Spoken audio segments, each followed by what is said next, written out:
Hi ಎಲ್ರಿಗೂ terrace gardening beginners ಚಾನಲ್ಗೆ ಸ್ವಾಗತ. ಇವತ್ತು ಟೆರೆಸ್ ಮೇಲೆ ಹೋಗಿದ ತಕ್ಷಣ ಸನ್ಸೆಟ್ ನೋಡಿ ಫುಲ್ ಖುಷಿಯಾಗಿ ಫಸ್ಟ್ ವೀಡಿಯೋ ಸನ್ಸೆಟ್ಟಿಂದನೇ ಸ್ಟಾರ್ಟ್ ಮಾಡೋಣ ಅಂತ ಸ್ಟಾರ್ಟ್ ಮಾಡ್ತಾಯಿದ್ದೀನಿ. ತುಂಬ ಬ್ಯೂಟಿಫುಲ್ ಆಗಿತ್ತು. ಬ್ಯಾಂಗ್ಳೂರಲ್ಲಿ ಇದನ್ನೆಲ್ಲ ನಾವು ಮಿಸ್ ಮಾಡ್ಕೊತಾ ಇದ್ದೀವಿ. ನೆಕ್ಸ್ಟ್ ಗಾರ್ಡನಿಂಗ್ ವಿಷಯಕ್ಕೆ ಬಂದರೆ, ನನ್ನ ಗಾರ್ಡನ್ ನೋಡ್ಲಿಕ್ಕೆ ತುಂಬಾ ಚಿಕ್ಕದಿದ್ರು ಅದರಲ್ಲಿ ತುಂಬ ವೆರೈಟೀಸ್ ಆಫ್ ಪ್ಲ್ಯಾಂಟ್ಸ್ ಇದೆ. ಬಿಕಾಸ್ ಒಂದು ಪಾಟಲ್ಲೇ 3-4 ಥರ ವೆರೈಟೀಸ್. ಬಿಕಾಸ್ ಇದರಲ್ಲಿ ನೋಡಿ, ಡ್ರ್ಯಾಗನ್ ಫ್ರೂಟ್ ಪ್ಲ್ಯಾಂಟಲ್ಲಿ ಟೊಮೆಟೊ ಇದೆ, ಬಟಾಣಿ ಇದೆ, ತಪ್ಸಿಗೆ ಸೊಪ್ಪಿದೆ. ಇಷ್ಟು ವೆರೈಟೀಸ್ ಆಫ್ ಒಂದರಲ್ಲೇ ಇದನ್ನು ಕಿತ್ತಾಕೋಕ್ಕೆ ನನಗೆ ಬೇಜಾರು. ಬಿಕಾಸ್ ಪ್ರತಿಯೊಂದು ಪ್ಲ್ಯಾಂಟ್ನೂ ವೇಸ್ಟ್ ಮಾಡೋಕ್ಕೆ ನಂಗೆ ಇಷ್ಟ ಇಲ್ಲ. ಅದು ಫಲ ಕೊಡುತ್ತೋ ಇಲ್ವೋ ನೋಡಿ ಖುಷಿ ಆಗುತ್ತೆ ನಂಗೆ ನೋಡಿದ ತಕ್ಷಣ. ಅದು ಬೆಳವಣಿಗೆ ನೋಡಿದ್ರೆ ನಂಗೆ ಒಂಥರ ಏನೋ ಇನ್ಸ್ಪಿರೇಷನ್ ಇವನ್ನೆಲ್ಲ ನೋಡ್ತಿದ್ರೆ. ಈ ಬಟಾಣಿ ಪ್ಯಾಂಟ್ ಇಲ್ಲೊಂದು ಸ್ವಲ್ಪ ಇದೆ ನೋಡಿ, ಇನ್ನೂ ಚಿಗುರ್ತಾ ಇದೆ ಇದರೊಳಗೆ. ಈ ಮೆಣಸಿನ್ಕಾಯಿ ಗಿಡ ಅಂತೂ ಸೀರಿಯಸ್ಸಾಗಿ ಎಷ್ಟು ಖುಷಿ ಅಂದರೆ, ಬೆಳೆಯೋದಕ್ಕೆ ಫಸ್ಟು ಸ್ಟಾರ್ಟಿಂಗ್ ಒಂದು 4 ಎಲೆ ಬಿಡೋದಕ್ಕೂ ಕಮ್ಮಿ ಅಂದರೆ 2-3 ತಿಂಗಳು ತೊಗೊತೋ. ಸುಮ್ಮನೆ ವೇಸ್ಟ್, ಇದು ಬರಲ್ಲ ಅಂದ್ಕೊಂಡು ಸುಮ್ಮನೆ ತೆಗ್ದು ಒಂದು ಪಾಟಿಂದ ಬೇರೆ ಪಾಟಿಗೆ ಹಾಕಿದೆ ಅಷ್ಟೇ. ಹೆಚ್ಚು ಕಮ್ಮಿ ಇದು 6 ತಿಂಗಳು ಗಿಡ. ಇವಾಗ 1-2 ಬಿಟ್ಟಿದೆ, ಬಟ್ ಇವಾಗ ಫುಲ್ಲು ಹೂವು ಆಗಿದೆ. ಇವಾಗ ಒಂದೇ ಸಲ ಅಂದರೆ ಹೇಳ್ತಿಲ್ವಾ, ಯಾವುದೇ ಒಂದು ವಿಷಯ ಕಾಯ್ತಿದೆ ಅಂದರೆ ಕೆಳಗಡೆ ಸ್ಟ್ರಾಂಗ್ ಆಗ್ತಿದೆ ಅನ್ನೋ ಥರ. ಬಟ್ ಇದು ಹಾಗೆ ಅಂದ್ಕೊಂಡಿದ್ದೀನಿ. ಆದರೆ ಈ ಕೊತ್ತಂಬರಿ ಸೊಪ್ಪು ಯಾಕೋ ಬರ್ತಿಲ್ಲ, ನೋಡಬೇಕು. ಇವತ್ತು ಬೆಳಗ್ಗೆ ನಾನು ತುಂಬ ಆಲ್ವೇಸ್ ಮಾಡಿದೆ, ಬಟ್ ಅದನ್ನೆಲ್ಲ ವೀಡಿಯೋ ಮಾಡೋದು ಮರ್ತ್ಬಿಟ್ಟೆ. ಅದಕ್ಕಿಂತ ಅರ್ಜೆಂಟು, ಸ್ಕೂಲಿಗೆ ಟೈಮ್ ಆಗೋಗುತ್ತೆ, ಏನೋ ಬೇಕು, ಕೊತ್ತಂಬರಿ ಬೇಕು, ಅದು ಬೇಕು, ಇದು ಬೇಕು ಅಂತ ಟೆರೆಸ್ ಮೇಲೆ ಬಂದು ಏನೇನು ಬೇಕೆಲ್ಲ ಕಿತ್ಕೊಂಡು ಹೋಗ್ಬಿಟ್ಟಿರ್ತಿದ್ದೆ. ಹೋಗಿದ್ದೀನಿ, ಅದನ್ನು ವೀಡಿಯೋಸ್ ಮಾಡಿಲ್ಲ. ನೆಕ್ಸ್ಟ್ ಟೈಮಿಂದ ಆದಷ್ಟು ವೀಡಿಯೋಸ್ ಮಾಡೋಕ್ಕೆ ಟ್ರೈ ಮಾಡ್ತೀನಿ. ನನ್ನ ಗಾರ್ಡನಲ್ಲಿ ಏನಂದರೆ, ನನಗೇನು ಜಾಸ್ತಿ ಗೊಬ್ಬರ ಏನು ಯೂಸ್ ಮಾಡೋಲ್ಲ. ಎಲ್ಲ ಬರೀ ಕಿಚನ್ ವೇಸ್ಟಿಂದನೇ. ಮತ್ತು ನಾನೆಲ್ಲ ಸೀಡ್ಸ್ನೂ ಅಷ್ಟೇ ಕಿಚನಲ್ಲಿ ಏನು ಸಿಗುತ್ತೆ ಅಷ್ಟೇ. ಮತ್ತು ಇದ್ರೊಳಗೆ ನಾನು ಬೀನ್ಸ್ನ ಇದು ಮಾಡಿದ್ದೀನಿ, ಅದು ಜರ್ಮಿನೇಟ್ ಮಾಡಿದ್ದೀನಿ. ಅಂದರೆ ಇದರೊಳಗೇ ಹುಳ್ಳಿಕಾಯಿ ಒಳಗೇ ಅದು ಮೊಳಕೆ ಬಂದುಬಿಟ್ಟಿತ್ತು. ಅದು ಹೇಗೆ ಬರುತ್ತೆ ಅಂತ ನೋಡ್ಬೇಕು, ಬಂದಾಗ ತೋರಿಸ್ತೀನಿ.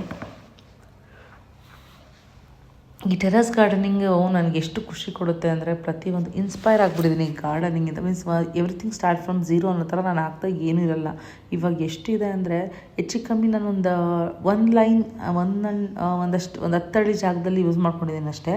ಅದರಲ್ಲಿ ಎಷ್ಟು ವೆರೈಟೀಸ್ ಆಫ್ ಗಿಡ ಇದೆ ಅಂದರೆ, ನನಗೆ ಯಾರಿಗಾನ ಹೇಳುವಾಗ ಗೊತ್ತಾಗುತ್ತೆ ನನಗೆ ಇಷ್ಟೊಂದು ವೆರೈಟೀಸ್ ಇದೆಯಾ ಅಂತ. ಬಟ್ ನನಗೆ ಇರೋರಿಗೆ ಇನ್ನೂ ಏನೂ ಸಿಗ್ತಾ ಇಲ್ಲ ಅಷ್ಟಾಗಿ ಹೇಳ್ಬೇಕಂದ್ರೆ. ನೋಡಿ, ಎಲ್ಲೋ ಒಂದು ಹಾಗಲಕಾಯಿ ಬಿಟ್ಟಿರುತ್ತೆ, ಎಲ್ಲೋ ಒಂದು ಸೋರೆಕಾಯಿ ಗಿಡ ಈಗ ಚಿಗುರ್ತಾ ಇರುತ್ತೆ, ಎಲ್ಲೋ ಒಂದು ಹೀರೆಕಾಯಿ ಗಿಡದಲ್ಲಿ ಫ್ರೂಟಿಂಗ್ ಬಿಡ್ತಿರುತ್ತೆ, ಬಟ್ ಅದು ಕರೆಕ್ಟಾಗಿ ಬರ್ತಿರಲ್ಲ. ಟೊಮೆಟೊ ಗಿಡದಲ್ಲಿ ಇವಾಗ ಒಂದು 5-6 ಟೊಮೆಟೊ ಸಿಕ್ಕಿದೆ ನಂಗೆ ಸ್ಟಾರ್ಟಿಂಗ್ ಹಾರ್ವೆಸ್ಟಿಂಗ್ ಅಂದರೆ. ಬೆಳಗ್ಗೆ ಒಂದು 4 ಟೊಮೆಟೊ ಮಾಡ್ಕೊಡೋಗಿದೆ. ಮತ್ತು ನಾನು ಅನ್ಕೋತೀನಿ ಏನೂ ಸಿಗ್ತಿಲ್ಲ ಅಂದ್ರೂ ಪ್ರತಿದಿನ ಏನಾದರೂ ಒಂದು ಮನೆಗೆ ತೊಗೊಂಡೋಗಿರ್ತೀನಿ. ಇವತ್ತು ಬೆಳಗ್ಗೆ ಏನೇನು ತೊಗೊಂಡೋಗಿದ್ರೆ, ಒಂದು ಸ್ವಲ್ಪ ಪಾಲಕ್ಕಿತ್ತು, ಒಂದು ಸ್ವಲ್ಪ ತಪ್ಸಿಗೆ ಸೊಪ್ಪಿತ್ತು, ಮತ್ತು ಒಂದು ಸ್ವಲ್ಪ ಸ್ಪ್ರಿಂಗ್ ಆನಿಯನ್ ಇತ್ತು, ಅದ್ರ ಜೊತೆಗೆ ಒಂದು 4 ಟೊಮೆಟೋಸ್ ಇತ್ತು, ಅದ್ರ ಜೊತೆಗೆ 1-2 ಗೋರಿಕಾಯಿ ಇತ್ತು. ಇದನ್ನೆಲ್ಲ ಒಂಥರ ಏನೋ ಜಾಸ್ತಿ ಸಿಕ್ಕಿರೋದು ಒಂದು ಸ್ವಲ್ಪ ಅಮೌಂಟ್ ಏನೋ ಮಾಡೋ ಅಡುಗೆಗೆ ನಾನೇನೋ ಬೆಳೆದಿರೋದನ್ನ ಹಾಕ್ತೀನಲ್ಲ, ಎಷ್ಟು ಖುಷಿ ಕೊಡುತ್ತೇನೆ. ಮತ್ತು ನಾನು ತುಂಬ ದಿನ ಆಯಿತು ಆಲ್ರೆಡಿ ಪುದೀನ ತೊಗೊಂಡು. ಅಂದರೆ ಇಲ್ಲಿ ಪುದೀನ ಜಾಸ್ತಿ ಸಿಗ್ತಿದೆ ಅಂತಲ್ಲ, ಒಂದೊಂದು 2-3 ಪಿನ್ ಸಿಕ್ಕಿದ್ರು ಅದು ಒಳ್ಳೆ ಟೇಸ್ಟ್ ಕೊಡ್ತಿದೆ. ನಾನು ಎಲ್ಲಿಂದನೋ ತಂದು ಹಾಕೋದು ಇಷ್ಟು ಹಾಕೋ ಬದಲು ನಾನು ಮನೇಲಿರೋದನ್ನೇ ಒಂದು ಸ್ವಲ್ಪ ಆ್ಯಡ್ ಮಾಡೋದು ಅಡುಗೆಗೆ ತುಂಬ ಖುಷಿ ಕೊಡ್ತಿದೆ. ಇವಾಗ ಹಾಗಲಕಾಯಿ ಫ್ರೂಟಿಂಗು ಅಷ್ಟೇ ಈಗ ಕರೆಕ್ಟಾಗಿ ಶುರುವಾಗ್ತಿದೆ. ಮುಂಚೆ ಎಲ್ಲ ಒಂದು ಶುರುವಾಗಿತ್ತು, ಬಟ್ ಅಂದರೆ ಒಂದು ಸ್ವಲ್ಪ ದಿನ ಏನಾಯಿತು, 1 ಇಂಚಷ್ಟು ಬಂದು ಒಣಗೋಗ್ತಿತ್ತು. ಆಮೇಲೆ ನೆಕ್ಸ್ಟ್ ಏನಾಯಿತು, ಒಂದು 3 ಇಂಚಷ್ಟು ಬಂದು ದಪ್ಪ ಆಗಿ ಅದು ಕಲರ್ ಬರೋ ಶುರು ತೊಗೊಂಡಿದ್ದೆ. ಬಟ್ ಈಗೇನು ಫ್ರೂಟಿಂಗ್ ಬರ್ತಿದೆ ಅದು ದೊಡ್ಡದಾಗಿ ಬರುತ್ತೆ ಅನಿಸಿದೆ. ಬಿಕಾಸ್ ಚೆನ್ನಾಗಿ ಕಾಣಿಸ್ತಿದೆ ಅದು ದೊಡ್ಡದಾಗಿ ಬರೋಷ್ಟು. ಮತ್ತು ನನ್ನ ಪಂಪ್ಕಿನ್ ಅಂತೂ ಕೇಳೋ ಹಾಗೇ ಇಲ್ಲ. ಅದು ಫ್ರೂಟಿಂಗ್ ಆಗುತ್ತೆ, ಹುಳಾಗುತ್ತೆ, ಫ್ರೂಟಿಂಗ್ ಆಗುತ್ತೆ, ಹುಳಾಗುತ್ತೆ. ಅದು ಯಾವಾಗ ಸರಿ ಹೋಗುತ್ತೋ ಗೊತ್ತಿಲ್ಲ. ಬಟ್ ನಾನು ಸಾಕಷ್ಟು ಟೆರೆಸ್ ಗಾರ್ಡನಲ್ಲಿ ತುಂಬ ಖುಷಿಯಿಂದ ನೋಡಿ, ಶುಂಠಿ ಅದು ಎಷ್ಟು ಚೆನ್ನಾಗಿ ಬೇರ್ಬಿಟ್ಟಿದೆ ಗೊತ್ತಿಲ್ಲ, ಕಾಣಿಸ್ತಿಲ್ಲ, ಕರೆಕ್ಟಾಗಿ ನೋಡಿ ಕಾಣಿಸ್ತಿದೆ. ಈ ಪ್ರತಿಯೊಂದು ಅಷ್ಟೇ ನನಗೆ ತುಂಬಾ ಇನ್ಸ್ಪೈರಿಂಗ್. ಅಂದರೆ ಯಾವುದ್ರ ಬಗ್ಗೆನೂ ಮಾಡ್ತಿದ ತಕ್ಷಣ ಯಾವುದು ದಿಢೀರಂತ ಸಕ್ಸಸ್ ಆಗೋಲ್ಲ. ಪ್ರತಿಯೊಂದು ತಾಳ್ಮೆಯಿಂದ ಕಾಯಬೇಕು. ಹೇಗೆ ಈ ಗಿಡ ದಿನ ಬೆಳೆಯುತ್ತೋ, ಬಿಕಾಸ್ ಮೇಲೆ ಬೆಳೆಯೋಕ್ಕಿಂತ ಮುಂಚೆ ಕೆಳಗಡೆ ಬೇರು ಬಿಡುತ್ತೋ, ನಾವು ಮಾಡೋ ಪ್ರತಿಯೊಂದು ಕೆಲಸನೂ ಅಷ್ಟೇ.